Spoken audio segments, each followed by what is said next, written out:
Resistência à luta e crescimento do movimento LGBT. A forte repressão sofrida à comunidade LGBT respondeu com a criação e o fortalecimento de movimentos de resistência inspirados nas organizações de lutas por direitos de homossexuais surgidas no contexto internacional. No fim dos anos de 1970, diversos grupos começaram a se mobilizar e formar coletivos de enfrentamento à opressão do Estado e ao preconceito contra a população LGBT, em defesa de seu reconhecimento e de seus direitos. A perseguição aos homossexuais no período da ditadura foi mais um capítulo na história de violência de que são alvos pessoas e organizações LGBT. Por isso, a sua luta continua necessária e atual no Brasil e no mundo. A imprensa alternativa também teve papel importante na oposição à ditadura, sendo espaço de resistência que denunciava os abusos e era cometido pelo governo militar. Nesse espaço, o jornal Lampião da Esquina surgiu representando a população LGBT.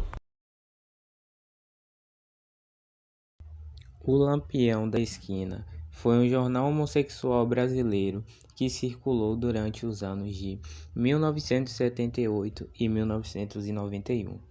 O jornal abordou questões políticas urgentes sobre repressão e liberdades, não só de homens gays, mas também de travestis, lésbicas, pessoas negras, mulheres e povos originários.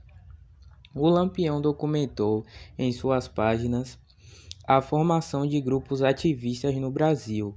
Artistas como Ney Matogrosso, Leci Brandão, Ed Star e a cartunista Laerte. O grupo de afirmação homossexual Somos foi criado em 1978, marcou resistência LGBT. Surgiu em um momento em que se iniciava a extinção do regime militar brasileiro, sendo a primeira organização politizada de gays e lésbicas no Brasil. O Somos não defendia posições de um padrão de comportamento correto para homossexuais, posicionando a identidade dentro da opção política. Pelo contrário, o grupo se construiu com base em um modelo de identidade homossexual oriental, ou seja, desde o seu início foram formados grupos setoriais para discussão de temas nucleares e proposição de ações. A construção da identidade foi um desses temas e serviu como referência para a formação de seus integrantes no debate social as orientações sexuais. Somos foi fundamental por exprimir uma face mais política em suas ações e por estabelecer alguns pontos a serem conquistados nas áreas da saúde, de liberdades civis e sociais. Grupo de Ação Lésbico Feminista GALF também fez história na resistência LGBT no período militar. O GALF realizou a primeira manifestação lésbica brasileira ocorrida em 1983, em julho do mesmo ano. Militantes do grupo estavam vendendo em Xana com Xana, publicação ativista lésbica do Brasil, dentro do bar conhecido como Ferros, principal ponto de encontro das lésbicas. O proprietário quis expulsá-las, proibindo-as de vender os boletins. Os próximos 2 meses que se seguiram enfrentaram resistência e ameaça por parte do porteiro. Assim, as lésbicas decidiram pela retomada do Ferros Bar e marcaram essa ação política para a noite de 19 de agosto do mesmo ano. A data ficou marcada como o Dia Nacional do Orgulho Lésbico. Após determinado acontecimento, tivemos algumas pessoas importantes, como Luiz Molt e Cláudio Nascimento.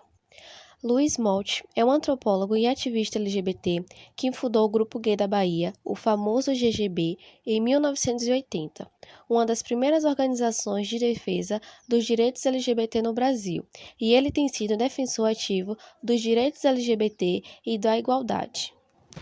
Para ajudar a comunidade LGBT, também tivemos o Cláudio Nascimento. Cláudio Nascimento é um ativista e advogado que tem se destacado na luta pelos direitos LGBT, especialmente em questões legais relacionadas à comunidade. Ele também é o cofundador do grupo Arco-Íris da comunidade LGBT. Os resultados para a comunidade LGBT após o fim da ditadura variam de acordo com o país e o contexto específico. muitos lugares houve avanço na luta por direitos e igualdade para a comunidade LGBT. Após o fim do regime autoritários, alguns dos resultados incluem a legalização da homossexualidade. Muitos países revogaram as leis e criminalizavam a homossexualidade após o período da ditadura. Reconhecimento de uniões. Vários países passaram a reconhecer legalmente uniões civis e, em alguns casos, o casamento entre pessoas do mesmo sexo. Foram implementadas leis antidiscriminação que proíbem a discriminação com base na orientação sexual ou identidade de gênero em áreas como emprego e serviços públicos. Após a ditadura, o ativismo LGBT cresceu em muitos lugares, com organizações e movimentos lutando por direitos, educação e conscientização. No entanto, é importante notar que a situação varia consideravelmente de um país para o outro, e em alguns lugares a discriminação e o preconceito ainda persistem. Além disso, a trajetória da comunidade LGBT após a ditadura é influenciada pelo contexto político, social e cultural específico de cada nação.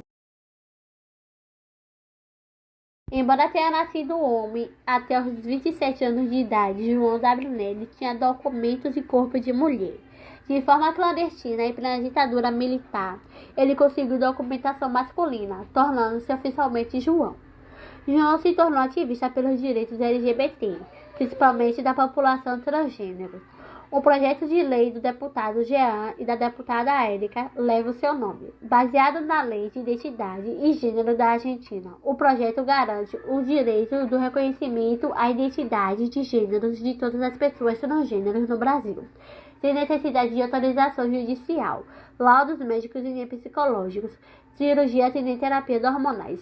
Seu livro Viagem Solitária, Memória de um Transsexual 30 anos depois, relata a sua jornada na descoberta da transexualidade, dos tratamentos e da aceitação de amigos e familiares. O livro serviu de inspiração para a composição do personagem Ivan, da novela Força do Querer, escrita por Glória Pires e exibida na TV em 2017. João W. Nery foi o primeiro homem trans a realizar a cirurgia de redesignação sexual no Brasil em 1977.